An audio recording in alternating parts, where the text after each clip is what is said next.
એટલે બનાસ ડેરીના ચેરમેન પદે શંકરભાઈ ચૌધરી સાહેબનું મેન્ટેડ ન આવવું જોઈએ.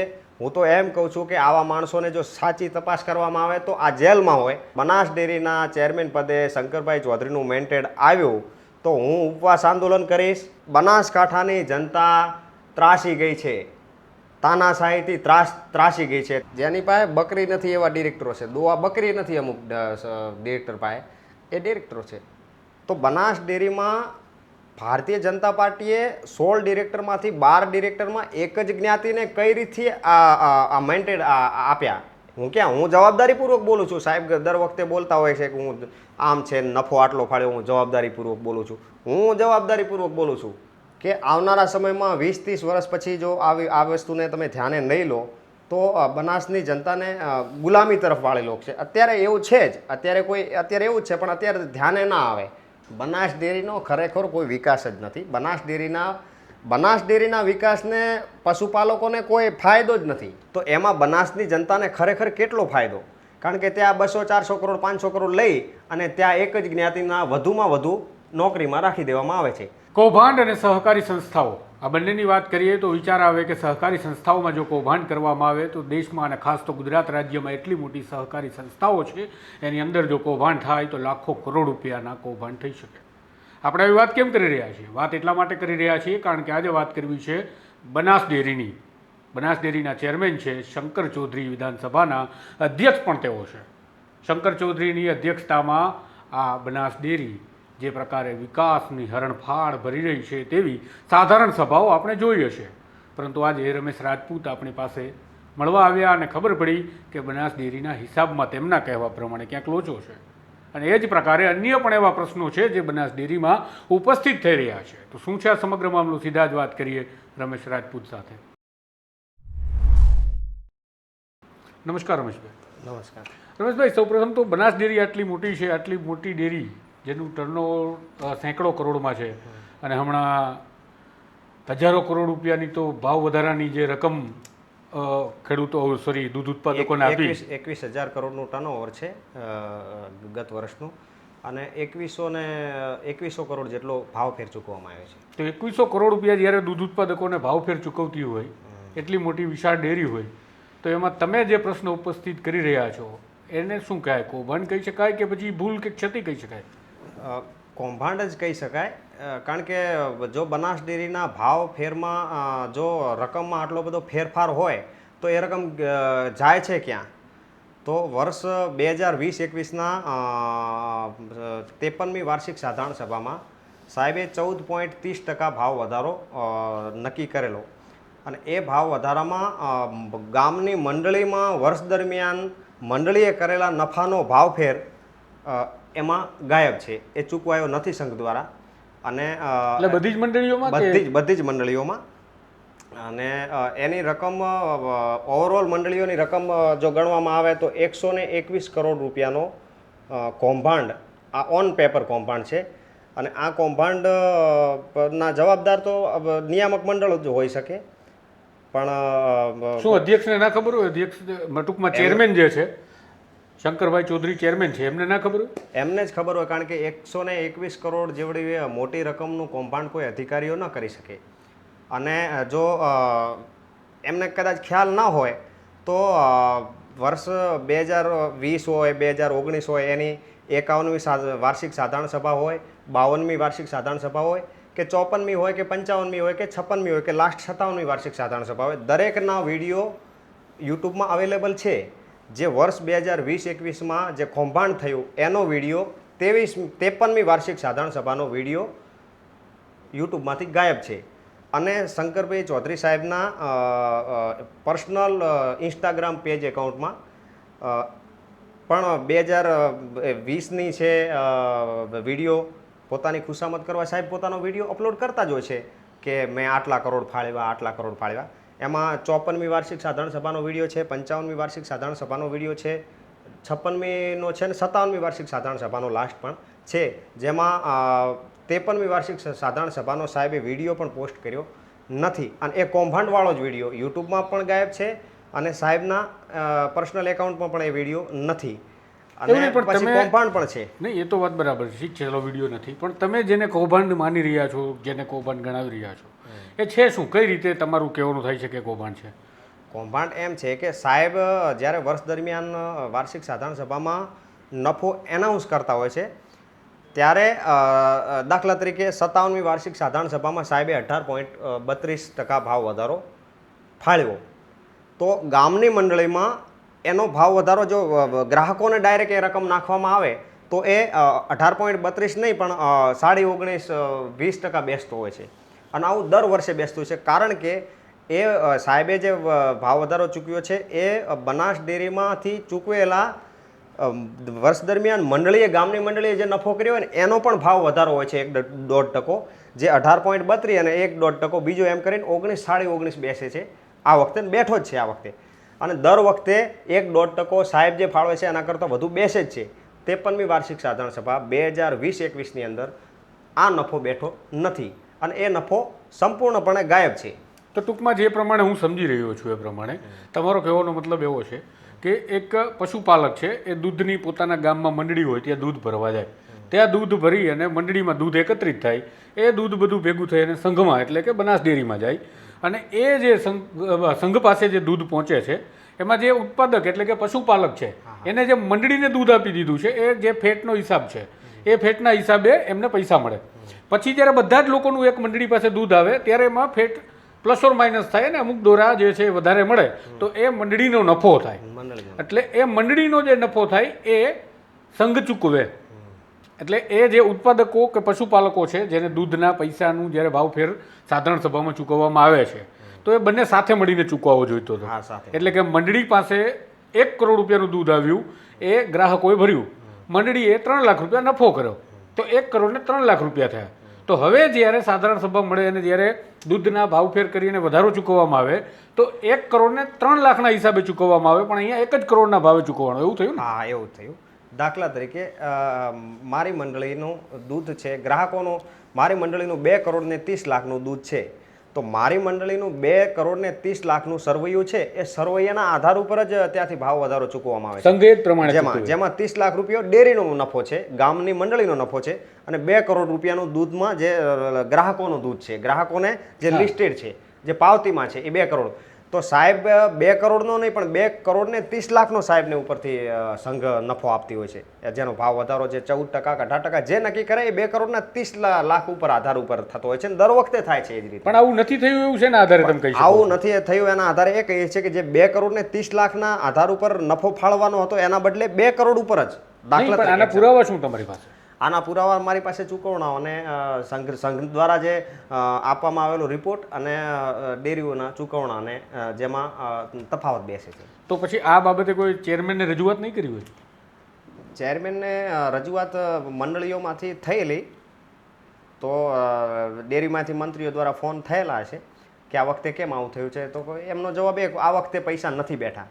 એટલે ઘણા મંત્રીઓને કદાચ ખબર પણ ના હોય કે આ કઈ રીતનો આ નફો આવતો છે કે વધુ કેમ બેઠતો હશે, આ વખતે નહીં બેઠો હોય. પણ એ નથી બેસતો એ એમનો જવાબ યોગ્ય નથી, કારણ કે આ તો વર્ષ દરમિયાન મંડળીએ કરેલો નફાનો ભાવ વધારો છે, એ નથી બેસતો એ યોગ્ય વાત નથી. નહીં, પણ આવી જો ગોબાચારી ચાલતી હોય તો આટલો વિકાસ બનાસ ડેરીનો જે શંકર ચૌધરીની અધ્યક્ષતામાં થયો ન થાય ને? બનાસ ડેરીનો ખરેખર કોઈ વિકાસ જ નથી. બનાસ ડેરીના વિકાસને પશુપાલકોને કોઈ ફાયદો જ નથી, કારણ કે બનાસ ડેરીમાં દાખલા તરીકે બનાસ ડેરીમાં 200 કરોડનો પ્લાન્ટ ફાળવવામાં આવ્યો નવો, કે વારાણસી, ફરીદાબાદ આવા બધા પ્લાન્ટો છે, સણાદર આવા પ્લાન્ટો છે, તો 200 કરોડ 600 કરોડના પ્લાન્ટો વસ્તીના ગ્રાહકોના પૈસામાંથી લઈને ત્યાં ફાળવવામાં આવે છે. તો એમાં બનાસની જનતાને ખરેખર કેટલો ફાયદો, કારણ કે ત્યાં 200 400 કરોડ 500 કરોડ લઈ અને ત્યાં એક જ જ્ઞાતિના વધુમાં વધુ નોકરીમાં રાખી દેવામાં આવે છે. તો હવે 200 કરોડ રૂપિયા 500 કરોડ તો તમામ ગ્રાહકોના ગયા, પણ એક જ જ્ઞાતિને વધુમાં વધુ નોકરીમાં રાખી અને આવી રીતે તો બનાસની જનતાને શું આનો ફાયદો? આ તો અમુક સાહેબના માણસોનો જ ફાયદો થયો, અમુક જ્ઞાતિનો જ ફાયદો થયો. તો એ ખરેખર બનાસકાંઠાનો વિકાસ, બનાસકાંઠાની જનતાને, પશુપાલકોને કોઈ ફાયદો મને નથી લાગતો કે થયો હોય. પણ તમે જે પ્રકારે વાત કરો છો કે આ બધી ઘટનાઓ જે ઘટે છે તો હવે એમાં તો ચેરમેનને આ બધી ચેરમેનની આગેવાનીમાં તો બધું થતું આ હોય બધું તો ચેરમેન એમાં નિયામક મંડળ હોય ડિરેક્ટર્સ હોય હમણાં ચૂંટણી પણ થઈ ડિરેક્ટરો એટલા બધા નિર્વિવાદિત એક જ ડિરેક્ટરની ચૂંટણી થઈ બાકી બધા જ જે છે બિનહરીફ ચૂંટાયા તો શું અંદર પણ ક્યારે આવું કોઈ ડિરેક્ટર અવાજ નહીં ઉઠાવતો હોય કે આ તો ખોટું થાય છે તમને ખબર પડે છે તો એમને પણ પડતી હશે બનાસ ડેરીની જે 11/10/11 તારીખે ચૂંટણી યોજાઈ એ ચૂંટણી તમામ 16 ડિરેક્ટરમાંથી 15 બોર્ડ ઓફ ડિરેક્ટર બિનહરીફ ચૂંટાણા હા. જેનું ભારતીય જનતા પાર્ટી દ્વારા મેન્ટેડ આપવામાં આવે છે અને દાંતા સીટ ઉપર એ મેન્ટેડ આપવામાં આવ્યું હતું પણ જે આગળના ડિરેક્ટર હતા તે આગળ રહી ચૂક્યા હતા એમણે માન્ય ન રાખ્યું ને એ ચૂંટણી થઈ તો બનાસ ડેરીમાં ભારતીય જનતા પાર્ટીએ 16 ડિરેક્ટરમાંથી 12 ડિરેક્ટરમાં એક જ જ્ઞાતિને કઈ રીતથી આ મેન્ટેડ આપ્યા એક એનું અધ્યયન પણ કઈ રીતથી થયું હશે એ પણ એક મોટો વિષય છે કેટલા ડિરેક્ટરો એક જ જાતિના 16 ડિરેક્ટરમાંથી લગભગ 12 ડિરેક્ટર એક જ જ્ઞાતિના છે અચ્છા તો આ બધા ડિરેક્ટરો પણ તો હોશિયાર હશે ને કારણ કે ડિરેક્ટર છે એમને પણ એવી બધી જાણકારી નહીં હોય તમારી પાસે છે તો જેની પાસે બકરી નથી એવા ડિરેક્ટરો છે દોવા બકરી નથી અમુક ડિરેક્ટર પાસે એ ડિરેક્ટરો છે અચ્છા અને જેમને જનતા જાણતી નથી એવા નવા ચહેરાઓ એ ભારતીય જનતા પાર્ટીનો વિષય છે એમાં કંઈ નહીં પણ એક જ જ્ઞાતિના ભલે બીજા જ્ઞાતિના એક માણસો તો હોવા જોઈએ ને એક જ જ્ઞાતિના 12 ડિરેક્ટરો 16માંથી તો અને એની મેન્ટેડ ભારતીય જનતા પાર્ટી નક્કી કરે તો શું સાહેબનું એટલી બધી તાનાશાહી વધી ગઈ છે જનતા ઉપર તો સાહેબની તાનાશાહી છે જ તો શું એટલી બધી ભારતીય જનતા પાર્ટી ઉપર પણ એવી સાહેબની રોપ છે કે સાહેબ નક્કી કરે કે આમ થશે તો એ ઉપર આ મેન્ટેડ આપી શકે હું એ વાતને માની ના શકું પણ આવું થયું છે પણ તમે વર્ષ 2020-21ની વાત કરી અને એમાં તમારો આક્ષેપ છે કે કથિત ગોટાળા છે તો એ બાબતે તમારી લડાઈ તમે શું લડી કાયદેસરની પ્રક્રિયાઓ શું કરી કે શું કરવાના છો કાયદેસરની પ્રક્રિયા એમ છે કે આવી લડાઈ હું ઘણી જગ્યાએ કીધું મેં પ્રશ્ન પૂછ્યા બનાસ ડેરીમાં અધિકારીઓને મેં આમ તેમ પણ મને કોઈ યોગ્ય જવાબ મળ્યો નહીં એટલે મેં આવી રીતનું નક્કી કર્યું કે આવી રીતનું આનું અધ્યયન એટલું બધું કર્યું પછી મને ખબર પડી કે આ એટલી બધી વ્યવસ્થા અને કે એજન્ડા રૂપ ચાલી રહ્યું છે બનાસકાંઠામાં કે આવનારા સમયમાં 20-30 વર્ષ પછી જો આ વસ્તુને તમે ધ્યાને નહીં લો તો બનાસની જનતાને ગુલામી તરફ વાળેલો છે અત્યારે એવું છે જ અત્યારે એવું જ છે પણ અત્યારે ધ્યાને ના આવે પણ એવી રીતનું મેં અધ્યયન કર્યું છે અને આ વસ્તુને જો અત્યારે આ યોગ્ય સમય હું નહીં ઉપાડું અને બનાસ ડેરીમાં અત્યારે શું યોગ્ય સમય દેખાણો તમને અત્યારે યોગ્ય સમય એ દેખાણો કે બનાસ ડેરીના ચેરમેન પદે જો શંકરભાઈ ચૌધરી સાહેબને પાછા બનાસ ડેરીના ચેરમેન પદે અને મેન્ટેડ એમને આપવામાં આવ્યું હવે તો કોઈ ડિરેક્ટરો એવું નથી કે ડિરેક્ટરો જેના વધુ એ ચેરમેન હવે તો ભારતીય જનતા પાર્ટી મેન્ટેડના આધારે નક્કી કરતી હોય છે એટલે બનાસ ડેરીના ચેરમેન પદે શંકરભાઈ ચૌધરી સાહેબનું મેન્ટેડ ન આવવું જોઈએ હું તો એમ કહું છું કે આવા માણસોને જો સાચી તપાસ કરવામાં આવે તો આ જેલમાં હોય પણ એ તો સરકારનો વિષય છે પણ બનાસ ડેરીના ચેરમેન પદે શંકરભાઈ ચૌધરીનું મેન્ટેડ આવ્યું તો હું ઉપવાસ આંદોલન કરીશ અને બનાસકાંઠાની જનતાને જગાડીશ અને આવનારા સમયમાં જો આ અવાજ ઉઠાવશો નહીં તો 10-20 વર્ષ 30 વર્ષ પછી કોઈ જ્ઞાતિ નહીં હોય આપણે કહીએ કે હું ઠાકોર છું હું બ્રાહ્મણ છું રાજપૂત છું કોઈ જ્ઞાતિ નહીં હોય એક જ્ઞાતિ હશે બીજી જ્ઞાતિ હશે એ ગુલામ જ્ઞાતિ હશે એવી વ્યવસ્થા આ બધું કહીશું એટલે વસ્તી માને પણ નહીં આ એક એવી વ્યવસ્થા છે જે હું વધુ બોલું તો માનશે નહીં તો એવું રીતથી એજન્ડાથી ચાલી રહ્યું છે જેની મેં તપાસ કરી છે જેની મેં હું ખુદ જાતિવાદનો ભોગ બનેલો મને અસર અડી ગયેલી છે એટલે મેં આ અંદર જાણ્યું ત્યારે હું ખુદ ભારતીય જનતા પાર્ટીમાં અમે જનતા દળથી ભારતીય જનતા પાર્ટીમાં સેવા કરી રહ્યા છીએ અને ભારતીય જનતા પાર્ટીમાં બનાસકાંઠાની અંદર જ્યારે ભારતીય જનતા પાર્ટીના જ લિસ્ટ આવે કે કોઈ મહામંત્રી બનાવવા કોઈ કાર્યકર્તાઓનું લિસ્ટ આવે એમાં પણ વાવનું હમણાં લિસ્ટ આવ્યું ધારો કે તો એમાં 28 લોકોનું લિસ્ટ હતું કોઈ મહામંત્રી કોઈ આ તે તો એમાં 14 એક જ જ્ઞાતિના 14 લોકો તો આવી કઈ રીતની આ બધી વ્યવસ્થા ઊભી થતી હશે એ એક જાણવા જેવો વિષય છે અને હવે જાણવા જેવો નથી હવે જાણીને કરશો શું હવે માની લેવાનો વિષય છે અને આ વિશે હું બનાસકાંઠામાં ઉપવાસ આંદોલન કરીશ અને મારી માંગ જો યોગ્ય નહીં રાખે તો હું ઉપવાસ કરીશ હું ઉપવાસમાં બેસીશ અને મારી માંગ મને ભારતીય જનતા પાર્ટી ઉપર પૂરો ભરોસો છે અને આવા સાહેબે કૌભાંડ તો આવા બીજા ઘણા કર્યા છે પણ મને એવું લાગે છે કે 121 કરોડ રૂપિયા બહુ મોટી રકમ જ કહેવાય સાહેબને હટાવવા માટે કે આવડું કૌભાંડ એટલે બહુ મોટું જ કહેવાય એમાં નહીં પણ તો કૌભાંડની કાર્યવાહી ન થવી જોઈએ. ખાલી કૌભાંડની- શંકર ચૌધરીને તમે કહો છો કે કૌભાંડ હોય હા, તો શંકર ચૌધરીને ચેરમેન નહીં બનાવવાના, કોણ એવું કરે તો ના હોય ને. કાર્યવાહી? કોણ કરે કાર્યવાહી? ભાજપ તમારી સરકાર, તમે કહો છો તમે જનતા દળથી ભાજપના સમર્થક છો. કાર્યવાહી મારી તો માંગ એ છે કાર્યવાહી થાય ને, અને ખરેખર કાર્યવાહી થાય તો ભાઈ જેલમાંથી બહાર જ ના આવે એટલા કૌભાંડ છે. પણ એવી મારી ભારતીય જનતા પાર્ટીને એક જ વિનંતી છે કે આના તપાસ કરે, આની યોગ્ય તપાસ કરે, અને ભારતીય જનતા પાર્ટી આનું મેન્ટેડ ચેરમેન પદનું તો ન જ આવે, કારણ કે બનાસકાંઠાની જનતા ત્રાસી ગઈ છે, તાનાશાહીથી ત્રાસી ગઈ છે. અત્યારે બનાસકાંઠાની જનતાને બધી હાલ જ બનાસ પણ ડેરીમાં ત્રાસી ગઈ હોય તો આટલી મોટી સંખ્યામાં એમની જનમેદનીઓની સભા ના થાય ને. હાલ વાર્ષિક 57મી વાર્ષિક સાધારણ સભા યોજાઈ. હા, એ વાર્ષિક સાધારણ સભામાં સાહેબ પોતાની કઈ રીતથી હવા બનાવે છે, તો એ વાર્ષિક સાધારણ સભામાં પહેલેથી પાસ નક્કી કરવામાં આવ્યા, ગામ દીઠ 2 પાસ, એક ચેરમેનનો એક મંત્રીનો, ગામ દીઠ 2 પાસ. અને 57મી વાર્ષિક સાધારણ સભા લાસ્ટની વાત કરું છું, એ સાધારણ સભામાં ગામ દીઠ 2 પાસ, અને અમુક ભારતીય જનતા પાર્ટીના આગેવાનો અને અમુક જ્ઞાતિના વધુમાં વધુ લોકો, એવી સભા, અને બીજા કોઈને જેની પાસે પાસ નથી એને એન્ટ્રી નહીં. ખરેખર આ જાહેર સભા હતી, તો એન્ટ્રી નહીં, પાસ વ્યવસ્થા સાહેબે જો વિકાસ કર્યો હોય તો પાસ વ્યવસ્થા શું કામ ઊભી કરવી પડે સાહેબને?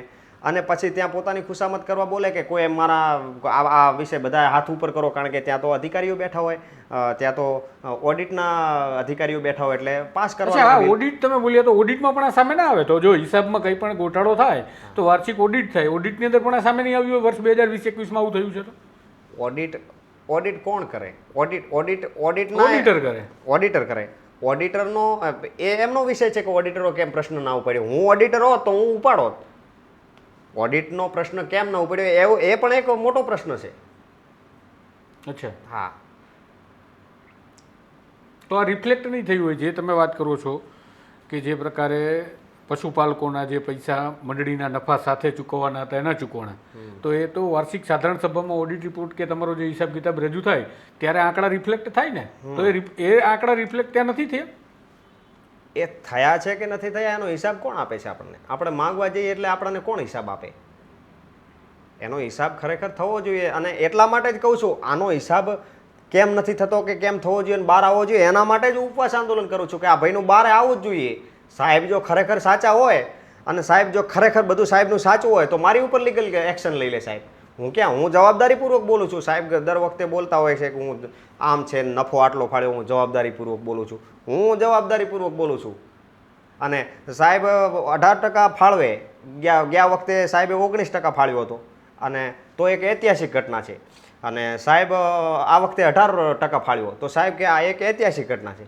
એટલે ભાઈ તમે જે કરો એ ઐતિહાસિક ઘટનાઓ જોઈએ બધી. આવી રીતનો ઇતિહાસ લખવા બેસો તો ઇતિહાસ ઉપર કોઈ ભરોસો જ નહીં કરે. ઇતિહાસ આવી રીતના સાહેબ જાણે સાહેબે લખ્યો એમ બધા ઇતિહાસ લખ્યો હશે, તો સાહેબ આમ ઇતિહાસ ન લખાય. અને બનાસકાંઠામાં તમે 150 કરોડના કોળિયા કરો છો, એ જ મોટી એક ઐતિહાસિક ઘટના છે. પણ ગઈકાલે જ કેન્દ્રના સહકારિતા મંત્રી પણ અમિત શાહ એ શંકર ચૌધરીના ઘરે જ હતા. આપણા હા, એ તો સરકારનો વિષય છે ને. સરકાર વિરુદ્ધ હું કોઈ અત્યારે હું સરકાર વિરુદ્ધ નહીં, પણ સરકારને તપાસ કરવી હોય તો સરકાર જ કરશે ને. તમે સરકાર વિરુદ્ધ કોઈ નથી સામે આવે તો કોઈ ચોક્કસ વ્યક્તિ વિરુદ્ધ છો. સરકારને ધ્યાન દોરવું જોઈએ. એ સરકારને આપણે ધ્યાન દોરીએ ને પછી સરકાર નિર્ણય ન લે તો સરકાર સામે આપણે લડી શકીએ, જે પણ કરી શકીએ. અત્યારે સરકારને એક વિનંતી જ કરવાની છે, અને હું ભારતીય જનતા પાર્ટી સાથે આગળથી જોડાયેલો છું ને હંમેશા જોડાઈને રહીશ. પણ સરકારને આવું ધ્યાન દોરવું જોઈએ. અને આવી જો ગુલામી, મારે પર્સનલ રીતથી મેં એવો નક્કી કર્યું છે કે મારે ગુલામી નથી કરવી, અને મારે જે થવું એ થશે. એનો કોઈ મને પ્રતિ કિલો જે દૂધના ફેટનું ચૂકવણું, આઈ થિંક જો 57મી સાધારણની સભા આપણે જોઈએ તો એમાં શંકરભાઈ 1107 રૂપિયા પ્રતિ કિલો, 1007 સોરી 1007, અને ઐતિહાસિક તમે કીધું એમ કે ભાઈ 1007 રૂપિયા. અને બહુ મોટી વાત છે કે 1007 રૂપિયા લેખે પશુપાલકોને ચૂકવણું પ્રતિ કિલો ફેટ કરશે. હા, તો અત્યારે જે મંડળીઓ કાર્યરત છે એ મંડળીઓમાંથી જે ચૂકવણા થાય છે, હા, એ પણ 8 ફેટે 80 રૂપિયા હોવો જોઈએ, 9 ફેટે 90 રૂપિયા હોવો જોઈએ જો 1000 હોય તો, 6 ફેટે 60 રૂપિયા હોય. એ પણ એક ચર્ચાનો વિષય છે. તો એમાંય પાછા એ લોકો નહીં આફડવા દે કે અમે અલગથી એનું ભાવ વધારાનું બધું ભેગું થઈને વર્ષના અંતેનું કરવું છે ને એ બધું. એવું પણ એમાં છે ગડબડ, 1-2 રૂપિયાનો એમાં ફેર આવે છે. અચ્છા, તો આ બધા ઓથેન્ટિક પુરાવા છે. તો તમે સરકારને માનો કે તમે જગાડવા માંગો છો, તો સરકારને ક્યારે લખ્યો પત્ર કે ચલો આ પ્રકારનું અહીંયા થાય છે? સરકાર કોણ? સરકારને લખવો એટલે સાહેબને જ લખવા. બરોબર, સરકાર જ સાહેબ આપણા અને આ વસ્તુ હું કોઈ ગુજરાતના વિધાનસભાના અધ્યક્ષને નથી કહી રહ્યો, એમના વિરુદ્ધમાં નથી બોલો. આ હું બનાસ ડેરીના ચેરમેન, જે અમારો અધિકાર છે બનાસકાંઠાનો, એમને કહી રહ્યો છું. હવે એ સરકારનો વિષય છે કે એમને બે પદ શું કામ આપવા જોઈએ. એટલે આ બાબતની જે ચર્ચા ચાલી રહી છે એ ચર્ચામાં એમને જે પ્રમાણે કહ્યું પ્રમાણે વર્ષ 2020-21ના જે હિસાબમાં એમના કહેવા પ્રમાણે કથિત રીતે છેડછાડ છે, અથવા તો એની અંદર જે પૈસાની ચૂકવણી થઈ એ ઓછી છે અને એ રકમ ખૂબ મોટી થાય જો દરેક મંડળીનો હિસાબ માંડવામાં આવે તો. આ બાબતને જાણવા માટે અમે બનાસ ડેરીનો સંપર્ક કર્યો છે. બનાસ ડેરી દ્વારા હજુ સુધી કોઈ પ્રત્યુત્તર નથી આપવામાં આવ્યો. બનાસ ડેરી જ્યારે આ મામલે પ્રત્યુત્તર આપશે ત્યારે એમનો પક્ષ પણ અમે રજૂ કરીશું કે બનાસ ડેરી આ બાબતે શું ખુલાસો કરે છે. પરંતુ હાલ જે પ્રકારે અહીંયા આપણે ચર્ચા કરી રહ્યા છીએ એ ચર્ચામાં એક આ સહકાર વિભાગની અંદર મોટો આક્ષેપ છે અને આક્ષેપ પણ વળી શંકર ચૌધરીની સામે છે. એ કારણ કે બનાસ ડેરીના ચેરમેન છે અને ચેરમેનના ધ્યાને વાર્ષિક સાધારણ સભા અને ઓડિટ રિપોર્ટ આવતા હોય ત્યારે આ આંકડાઓ પણ જો ખરેખર આવી છેડછાડ અથવા તો ઓછા ચૂકવણા થયા છે તો સામે આવ્યા જ હશે. અને જો આવ્યા હશે છતાં પણ કાર્યવાહી નથી થઈ તો એ પણ મોટો સવાલ થશે કે એ કાર્યવાહીને દબાવી કોણે અથવા તો શા માટે કાર્યવાહી કરવામાં જ ના આવી. અને જો આંકડા એ પ્રકારે સામે નથી આવ્યા તો વાત એ સાબિત થાય કે ખરેખર આંકડાઓમાં ક્ષતિ હોવા છતાં ઓડિટ રિપોર્ટની અંદર ક્યાંય ને ક્યાંય રીતે હિસાબને એડજસ્ટ કરી નાખવામાં આવ્યો છે. અને જો આ બધી જ બાબતોનો છેદ બનાસ ડેરી જ્યારે સોમાનને જવાબ આવશે ને ઉડાડે છે ત્યારે સવાલ એ થશે કે અમને જે આક્ષેપ કર્યા છે એ આક્ષેપોનું શું. એમના પાસે જે પુરાવાઓ છે એ પુરાવા હું એમને કહીશ કે તમે થોડા બતાવો જેથી તમે હવામાં ગોળીબાર કરો છો એવું પણ ના લાગે, જેને લઈને અમે પણ 2 દિવસથી અભ્યાસ કરી રહ્યા છીએ. પુરાવા બનાસ ડેરીના ચૂકવણાઓ છે, ડેરીના ચૂકવણાઓ છે. ચૂકવણામાં જે વર્ષ દરમિયાન બેસવો જોઈએ, જે ભાવ વધારામાં બેસવો જોઈએ એ નથી બેસતો. મંડળીનો ભાવ વધારો, હું જવાબદારીપૂર્વક બોલું છું કે મંડળીનો વર્ષ 2020-21માં મંડળીએ વર્ષ દરમિયાન કરેલો નફાનો ભાવ વધારો ગાયબ છે. એ જવાબદારી જોઈએ હવે આ મામલે શું થાય છે. આગળ સરકાર તપાસ કરાવે છે કે મને બનાસ ડેરીની અંદર ખરેખર વાસ્તવમાં કોઈ કૌભાંડ થયું છે કે કેમ, અને આ મામલે બનાસ ડેરી ખુદ પણ સ્વતઃ સંજ્ઞાન લઈ જવાબદાર સામે કાર્યવાહી કરે છે કે કેમ. જો આ કંઈ નથી થતું તો વિચારવાનું રહ્યું કે આ રાજ્ય કઈ રીતે ચાલે છે અને આ રાજ્યને ચલાવનારાઓ કઈ પ્રકારે આ ગંભીર બાબતોને ધ્યાને લીધા વગર જતી કરે છે. તો ક્યાંક આડકતરી રીતે ઈશારો એમના તરફ પણ થાય કે ઉપરથી લઈ નીચે સુધી સૌ કોઈ સંલિપ્ત રહેશે આ ભ્રષ્ટાચારના કૌભાંડ. જોઈએ અવાજ ઉઠાવ્યો છે, ત્યાં સુધી પહોંચે છે, કાર્યવાહી શું થાય છે, કોની સામે થાય છે અને આ બાબતનો જવાબ બનાસ ડેરી શું આપે છે એ દરેક અપડેટ માટે જોડાયેલા રહેજો સ્વમાન સાથે. સ્વમાન જવાબ તો લઈને રહેશે. નમસ્કાર.